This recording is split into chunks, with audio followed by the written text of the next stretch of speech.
my love of aviation. I feel like the plane is my home, the airport is my home, and the skies, they are the place that I feel like home. And it's what I was born. I was born to fly, and it's like having my right of feeling free has been taken away from me. My name is Mohadese Mirzaee. I'm the first female pilot of Afghanistan, flying in the airlines, being the first commercial pilot in Afghanistan, and now I am in Bulgaria. I'm hoping that Bulgaria would give me a safe place to stay and a new beginning for my flying career, for my aviation love, for my passion for flying, because I haven't been flying since 15th of August, and that's something that really bothers me, and it's breaking my heart. The day that Taliban attacked Kabul, I was in uniform. I was going to flight as usual, and I had a flight to Istanbul. When I got to the ramp, and I saw no one on the security check, no one on the X-ray, and no police officers, no border officers, I got a bit worried, and I went closer to the airplane, and the second thing I saw, it was like people, police storming the planes in desperate situation, trying to get out of country. And when I saw that situation, I knew no one is on the plane, no cabin crew, no pilots, and I just got worried. I was like, what's happening? Why are everyone like rushing? Why everyone is running to the plane? I asked my other colleagues on the ramp, on the ground, and they told me that the Taliban has attacked the Kabul already. There were people with the guns, and they were trying to get the pilots to fly the plane as soon as possible. And then there was this only one special flight to Ukraine, Air flight, and I took my other colleagues, my foreign pilots, to that plane, and then they told me, Moho, okay, let's go. Let's go with us. But then at that time I was standing by the doors of the plane, and I was thinking, should I leave or should I go back home? Because my family is back at home, my home is here, my people are here, and I just didn't know what to do.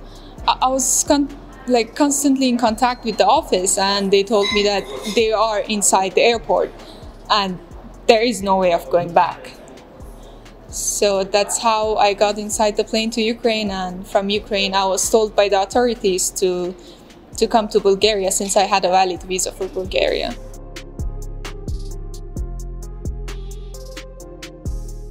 I have been in contact with some of my friends back in Kabul. I've called them, I've asked them about the situation, about their situation, and they aren't very happy. I mean, my friends, they used to go to university. Some of them, they were working. They were like in the society, working side by men, and they were having a good life. And then when I talk to them now, they were mostly at home. No one is going back to universities. The universities are closed, and even some of them that are open, it's very hard and scary for them to go, because they have set up rules and regulations that doesn't make any sense. That's why I left, because they don't let women work. I mean, I don't see why they don't let the women work, because at first they said they have changed, they respect women's rights and they respect human rights, and they would let women work side by men. But we don't see it. I also want the other Afghan girls who has been part of the society, like, doesn't matter if they've been doctors, teachers, engineers, anything, or working in the government. I want them to stand up. I want them to work again. I want them to not let this just go to zero. We have been working a lot this past 20 years for our freedom, for our rights, for women's rights. We have been fighting every day, and we achieved a lot in this past 20 years. Not only Afghan girls, but the women who came all across the world to help Afghan women to educate, to learn, to work side by men. I don't want this to go just to zero. Becoming a pilot in the society like Afghanistan, of course, isn't very easy. It's almost as impossible, but as I always say, like, there's nothing impossible. there is always a possibility of doing something. Aviation isn't a very typical field in Afghanistan. There are no flight schools and you wouldn't know a lot about it. But at first when I reached them and I asked them and I told them that I want to become a pilot, they just laughed at me. They were like, have you lost your mind? Like, why do you want to become a pilot? And you're too small for becoming a pilot. Do you think you can actually, with this, like, as being a woman and being so weak, can you actually like take the plane, such a big plane with jets, like up in the sky, carrying like 140, 200 people on board? But I didn't give up. After a while, I was like, no, that cannot be it. So when I went to Canada, I searched for the flight schools. I followed up on how to become a pilot. I searched, I asked a lot of people. And when I started the lessons on flying, I was like, that's something I can do. Why not? And when I went back to Afghanistan, I showed them, I talked to them. I told them that, remember me when I came to you and asked you that I want to become a pilot and you guys just made jokes on me? I mean, they were impressed, but still they said, no, it's not a society, it's not a field for women. Why don't you become a doctor? Why don't you become a nurse? Why don't you become a teacher, a professor? And I was like, okay, no. I'm gonna continue asking for it. And I tried to reach for the airlines in Afghanistan. And the consistency on the thing that I wanted, like I kept knocking on the doors every day, asking them, calling them every day. Is there any option? I know like there are a lot of options.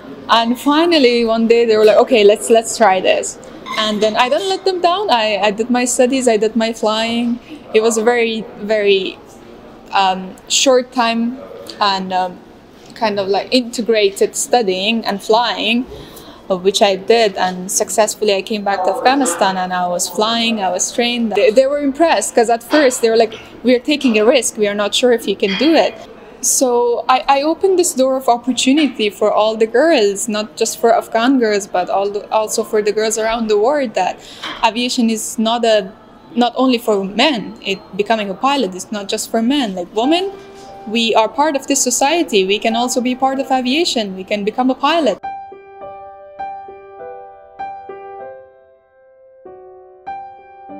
I've been already in Bulgaria for a few times because we do recurrency training like twice in a year. We have to do training for situations that we don't usually get every day in life. So we prepare for that twice a year. So my school was in Bulgaria and I already had a valid visa for it. So that was a very big help for me. They said that you have a valid visa for Bulgaria and that's the best option for you to go to Bulgaria and decide there what you're gonna do. In the beginning, because I was very hopeful, or I just didn't want to believe that Taliban took over Afghanistan. So I thought things would change. It's just the beginning. It's they're trying to settle down in Afghanistan and everything is gonna be fine, and they're not just gonna let Afghanistan down and like completely go to a chaos. So I was waiting, I was hoping that I can go back to Afghanistan and start flying again. But unfortunately, I think I was way too hopeful about this. We haven't seen any change in Taliban from the 2000 and 2001, and they are still the same people they were. And the promises they give us that they have changed, they respect women, that I haven't seen that yet. I mean, if they were right about respecting women and letting them work and being part of the society, I wouldn't be here. So I've been here, and I think I will stay here for better. So I wanna fly back. I wanna get back to the skies, and I wanna get back to my work again. And nothing is gonna stop me. I'm gonna do it. It's just a matter of time.